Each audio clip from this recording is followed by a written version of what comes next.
प्रिय विद्यार्थियों, आज हम महादेवी वर्मा की एक नई कविता मैं नीर भरी दुख की बदली पढ़ने जा रहे हैं। जैसा कि आपको विदित है कि आधुनिक मीरा के नाम से विख्यात रही महादेवी वर्मा विरह वेदना की कवियत्री कहलाती है। यह कविता ठीक उसी प्रकार की है। वह अपने आप को, अपने जीवन को नीर से भरी दुख की बदली के समान बता रही है, जो निरंतर प्रिय वियोग में तप्त है और बरसती ही रहती है। दुख की बादल बताना, बादल उनका प्रिय प्रतीक रहा है। क्या कहती है वो, सुने कि मैं नीर भरी दुख की बदली, स्पंदन में चिर निस्पंद बसा, क्रंदन में आहत विश्व हंसा, नयनों में दीपक से जलते, पलकों में निर्जरणी मचली, मैं नीर भरी दुख की बदली।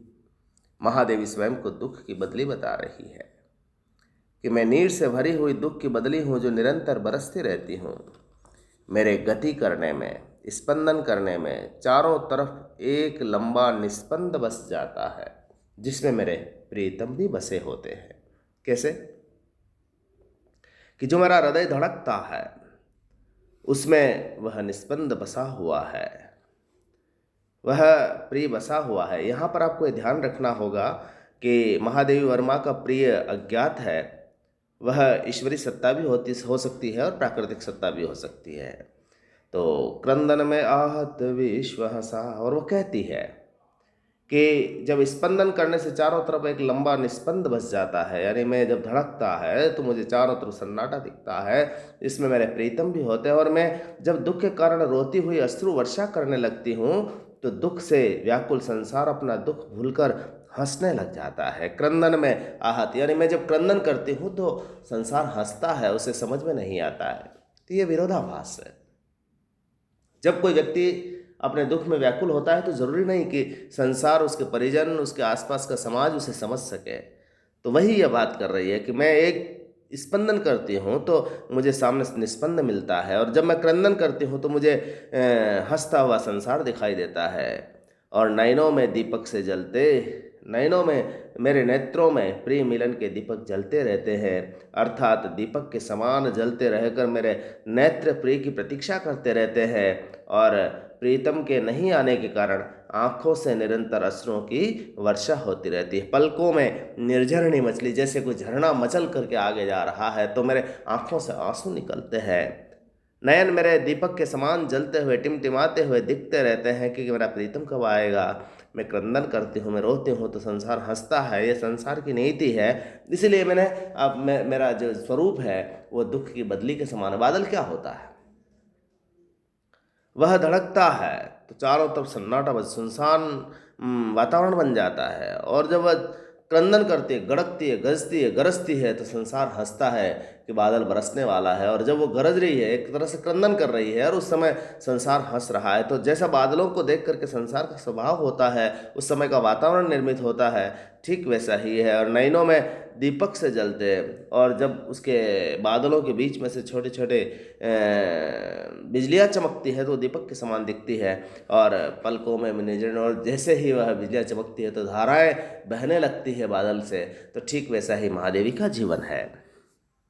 वह आगे कहती है कि मेरा पग पग संगीत भरा, श्वासों से स्वप्न पराग जरा, नभ के नवरंग भूनते दुकुल, छाया में मलय बयार चले, छाया में मलय बयार पले, में निर्भरी दुख की बदली।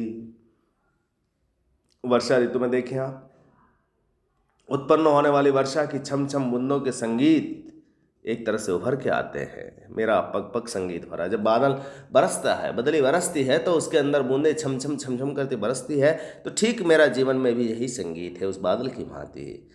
और श्वासों से स्वप्न पराग झरा, और जिस तरह हवा से पराग झर जाता है, और उसी प्रकार मेरी भी विरही, यानी विरह से तप्त उसासों से स्वप्नों के पराग, कल्पनाओं के पराग झर जाते हैं, अर्थात स्वप्न और मधुर कल्पनाएं बिखर जाती है।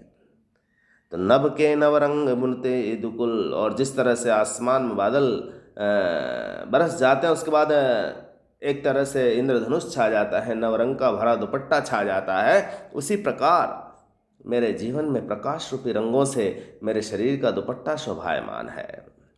छाया में मलय बयार करो, बादलों की छाया में पलने वाली ठंडक मोहक मलय पर्वत की हवा के समान मेरे गीतों की छाया में मनुष्य को सुख पहुंचाने वाला आनंद का निर्माण होता है। तो यहाँ पर वही स्थिति है, बादल के साथ जो घटनाएं घट रही है उससे कवयित्री अपना जीवन जोड़ रही है कि मेरे जीवन में भी जैसे बादलों का संगीत है वैसा ही मेरा जीवन भी संगीत भरा हुआ है। मेरे भी स्वप्न हैं और उसमें कल्पनाएं पराग वगैरह आदि झर रहे हैं। मेरे भी एक सन्नाटा है और नभ के नवरंग जैसे बुनता है, इंद्रधनुष बुनता है बादल के बाद, ठीक वैसे भी मेरी स्वर्णिम कल्पनाएं हैं और मेरे गीतों की छाया में जैसे मलय बयार चल रही हो वैसा ही है। वो कहती है कि मैं क्षितिज भ्रकुटी पर गिरे धूमिल, चिंता का भार बने अविरल, रजकल पर झलकण हो भरसी, नवजीवन अंकुर बन निकली, मैं दुख निर्भरी दुख की बदली। यहाँ कवित्री स्वयं को बदली के साथ समानता दर्शाते हुए कह रही है कि जिस प्रकार बादल क्षितिज पर घिरते समय धुंधले दिखाई देते हैं, परंतु जैसे जैसे वे गहरे काले बनते जाते हैं सभी के लिए लगातार चिंता का विषय बन जाते हैं। मैं क्षितिज भ्रकुटी पर चिर धूमिल, क्षितिज से जब वो निकलते हैं तो धूमिल रंग की होती है, लेकिन जैसे जैसे वो आगे बढ़ती है तो चिंता का भार बन जाती है कि कहीं प्रलय न हो जाए। उसी भांति मेरा धुंधला स्वरूप जैसे जैसे गहरा बनता जाता है, मैं संसार वासियों के लिए निरंतर चिंता का विषय बनती जाती हूँ। वो महादेवी अपने जीवन को उससे जोड़ रही है। तो रज कल पर जल कण हो बरसी, नवजीवन अंकुर बंसी। और जिस तरह बादल क्या करते हैं, बदली क्या करती है, रज के कणों पर, धूल के कणों पर वो बरसती है और इस तरह से बरसती है कि वह नव अंकुर बन जाता है। यानी उस कणों पर, मिट्टी पर बरसने के बाद जल का कण बन के बरसती है तो उसके अंदर से अंकुर फूट पड़ता है। तो ठीक मेरा ही जीवन भी ऐसा ही है कि मैं अपनी करुणा और आनंद की वर्षा करके उनके जीवन में नव संचार, नव ऊर्जा भरने का काम करता हूँ जो जीवन में उपेक्षित है। पथ को मलिन न करता आना, पद चिन्ह न दे जाता जाना, सुधि मेरी आगम की जग में, सुख की सहरन हो अंत खिली, मैं निर्भरी दुख की बदली। और यहाँ स्वयं को घटा के समान पवित्र बताते हुए महादेवी कह रही है कि मैं घटा के समान निर्मल हूँ, पवित्र हूँ और आकाश मार्ग से आकर धरती पर बरस जाती हूँ। और बरसने के बाद जब जाने लगती हूँ, बदले की भांति संसार में कोई पद चिन्ह नहीं छोड़ती जिसे अपना कर सभी मुझे अपवित्र कर सके।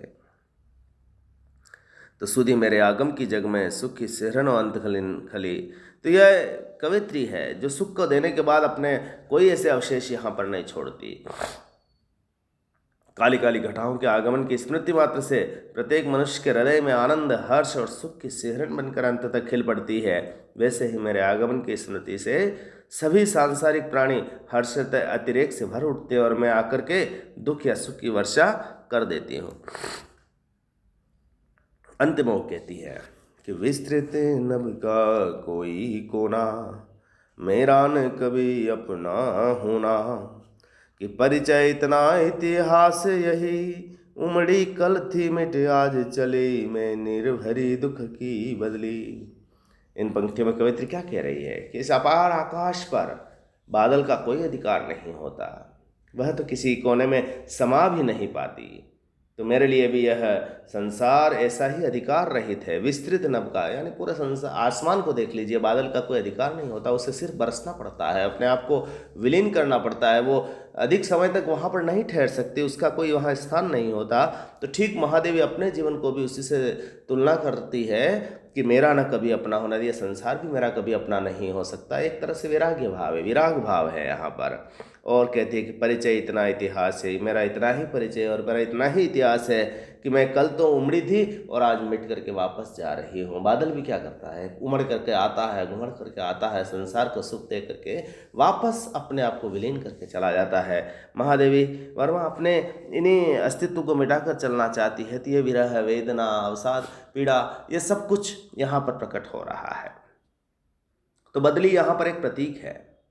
उसके सहारे महादेवी ईश्वरी वियोग में रो रही है, उसकी विरह व्यथा प्रकट हो रही है। तो आपने देखा कि बादल का किस तरह से मानवीकरण किया, स्वयं को अपने आप से जोड़ा और बड़ी सहज सरल भाषा में जोड़ा। इससे महादेवी का करुणामय, उपेक्षित, अधिकार शून्य व्यक्तित्व भी प्रकट हो गया।